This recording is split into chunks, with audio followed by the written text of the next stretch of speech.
Hey, let me do a quick late night discussion on chapter 4 of part 4 of the voyage to the land of the Winhams in Gulliver's Travel, where quite to the master Winham's horror, Gulliver tells him about how horses are treated in England, being castrated very young, the most vicious being beaten, forced to pull things that even the best trained horses would basically be killed, skinned, the skin be flayed, the horses' bodies be tossed to be eaten by dogs or wild carrion. That that and that's the best of them, and that things were even worse with like farmers, where they would get fed less and worked hard, even harder. um and Yeah, he's quite shocked on that. He's quite shocked on the whole idea of the idea of fiction, of the idea of making things up, of lying things that are not there. Just like, the purpose of language is to communicate. Why would you use language to produce falsehoods? It just kind of blows his mind, this master. Um, and he kind of goes through the master kind of goes through, it's like, it's not really probable that a creature like you, who's so slight, that has to your eyes are like at the front of your very kind of flat face with a small nose. For a horse, any nose would be small.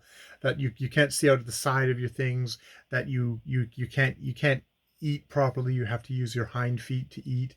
You don't even have kind of claws like the yahoos of their own country do have. Kind of really breaks down, just like, you're odd creatures. Like, why would any how could you at all ever be a thing, especially if you Gulliver are representative of this thing.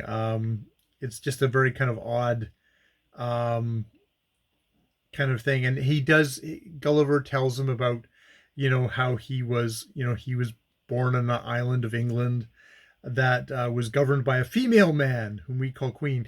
There's a lot of time where just the Winhams don't have that as many words as the English language, and he has to kind of come up with um, kind of similes, likenesses, to try and to figure things out. And that, left to get riches. And it's like, well, why? And he talks about the crew, and how the crew, especially the people that they picked up, are a bunch of criminals that can't go back to their own countries. And then he said, like, why would they go with you with like all these hazards?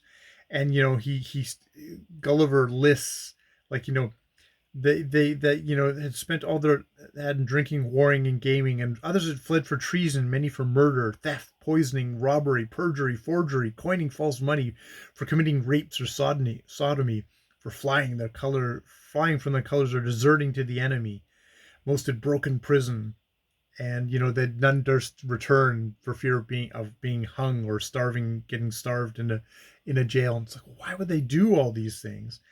And it was one of these things that to, I had to give some idea of the desire for power and riches, something that the Winhams also don't have. It really is kind of a pre-Edenic thing of, like, the terrible effects of lust, intemperance, malice, and envy. um all of the stuff, which is like, suddenly mankind and these yahoos that the Winhams take care of, they govern, as they use as beasts of burden. Suddenly, they get drawn closer and closer together, as Gulliver, kind of in a very kind of nature's fool kind of way, has to list all the kind of the crimes, all the foibles, all the just terribleness of human beings. um and so, in the end, he wanted a particular account of the land which we call Europe, but especially of my own country. And that's how we're going to get led into chapter 5. So we'll do that one next. But oh boy, yeah, as this goes along, it's just how much um, Jonathan Swift takes apart humanity, and has a very bleak outlook on what humanity is. That's where we're at. More videos later.